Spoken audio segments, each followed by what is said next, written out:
Hello US, நீங்கள் இப்போ பார்த்துட்ருக்குது cook and tech. நம்ம சேனலில் இன்றைக்கி என்ன பார்க்க போகிறோன்னா, ஒரு எப்படி டேஸ்டியான எக் ஃப்ரைட் ரைஸ் செய்கிறதுன்னு. இந்த சேனலை ஃபஸ்ட்டாக பார்க்குறீங்கன்னா மறக்காமல் சப்ஸ்கிரைப் பண்ணுங்கள், பக்கத்தில் இருக்க பெல் பட்டனையும் கிளிக் பண்ணுங்கள். வாங்க வீடியோக்குள்ளே போகலாம். சம்பா சோறு, அடுத்து வெங்காயம் நீட்டு வாக்கில் கட் பண்ணி வச்சுருக்கேன். இஞ்சி பூண்டு இந்த மாதிரி ஷேப்பில் கட் பண்ணி வச்சுருக்கேன். தக்காளி நீங்கள் எப்படி வேணாலும் கட் பண்ணிக்கலாம். பச்சை மிளகாய், 2 முட்டை,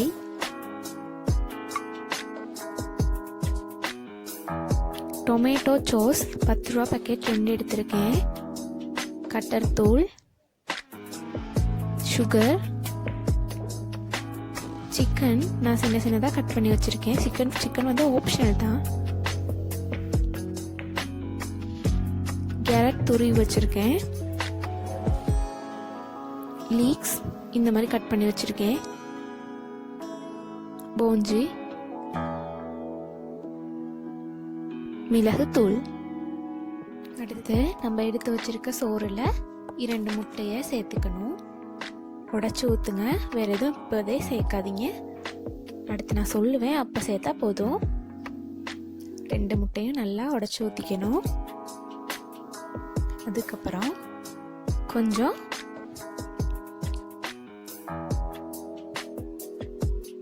மிளகுத்தூள் போட போகிறோம். 1 டீஸ்பூன் போட்டிங்கன்னா போதும். அடுத்து உப்பு கொஞ்சம் போடுங்க. இப்போ எல்லாத்தையும் நல்லா மிக்ஸ் பண்ணணும். முட்டை, மிளகு, உப்பு எல்லாம் நல்லா மிக்ஸ் ஆயிடுச்சு. இப்போ நம்ம ரைஸுக்கான சோஸ் ரெடி பண்ணுவோம். இப்போ நான் தக்காளி சோஸ் இதில் போட்டு வச்சுருக்கேன். அடுத்து கட்டர் தூள் 2 டீஸ்பூன் போடுங்க. அடுத்து சுகர் தேவையான அளவு போடுங்க. அடுத்து சோயா சாஸ் 1 டீஸ்பூன் போட்டுக்கோங்க. இப்போ இதை அவ்வளோத்தையும் நல்லா மிக்ஸ் பண்ணணும். அடுத்து நம்ம கடாயை சூடு பண்ணிவிட்டு எண்ணெய் கொஞ்சம் ஊற்றிக்குவோம். எண்ணெய் கொஞ்சமாக ஊற்றுங்க, அப்போ தான் ஃப்ரைட் ரைஸில் எண்ணெய் ரொம்ப ஒட்டாது. அதுக்கப்புறம் வெங்காயம், பச்சை மிளகாய், நம்ம ஏற்கனவே வெட்டி வச்சுருந்த இஞ்சி பூண்டு எல்லாத்தையும் சேர்த்து நல்லா மிக்ஸ் பண்ணுங்கள். அவ்வளோ பொரியணும்னு அவசியம் இல்லை.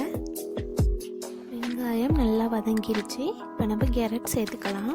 இப்போ கேரட் நல்லா வதங்கிருச்சு. இந்த நேரத்தில் வெட்டி வச்சுருக்க லீக்ஸையும் போஞ்சையும் சேர்த்துக்குவோம். லீக்ஸ், போஞ்சி, கேரட் எல்லாத்தையும் இருக்க எண்ணெயில் நல்லா வதக்கிக்குவோம். இப்போ எல்லாம் நல்லா வதங்கிருச்சு. இந்த நேரத்தில் கொஞ்சோண்டு பட்டர் சேர்த்துக்கணும். பட்டர் சேர்த்தா இன்னும் டேஸ்ட்டாக இருக்கும். பட்டர் நல்லா உருக இதை நல்லா கிண்டி விடுங்க. எல்லா இடத்துலையும் பட்டர் படணும். நம்ம கொஞ்சம் உப்பு ஆட் பண்ணிக்கலாம். எல்லாம் நல்லா வதங்கிருச்சு. இந்த நேரத்தில் நம்ம ரைஸை இதில் ஆட் பண்ணலாம். இப்போ நம்ம ரைஸை அந்த வதக்கி வச்சுருக்க வெஜிடபிள்ஸில் நல்லா கிண்டியாச்சு. முட்டை வாடை இந்த ரைஸில் முட்டை வாசனை போயிடுச்சு. இப்போ நம்ம செஞ்சு வச்சுருக்க சோஸை ஆட் பண்ணுறோம். நம்ம சோறில் சோஸெல்லாம் ஆட் பண்ணி நல்லா சோறு உதிரியாக ஆகிறதுக்கு நல்லா மிக்ஸ் பண்ணியாச்சு. இந்த நேரத்தில் கொஞ்சம் தேங்காய் பால் ஆட் பண்ணிக்கணும். இப்போ அரிசி நல்லா பொரியிற சத்தம் கேட்குது. இந்த மாதிரி சந்தர்ப்பத்தில் நம்ம ஸ்டவ்வை ஆஃப் பண்ணிடலாம். இப்போ நம்ம இவ்வளோ நேரம் செஞ்சதுக்கான அவுட்புட் இது தான், டேஸ்டி ஃப்ரைட் ரைஸ். இந்த டிஷ் உங்களுக்கு பிடிச்சிருந்தா லைக் பண்ணுங்கள், கமெண்ட் பண்ணுங்கள், ஷேர் பண்ணுங்கள், மறக்காமல் சப்ஸ்கிரைப் பண்ணுங்கள். தேங்க்யூ.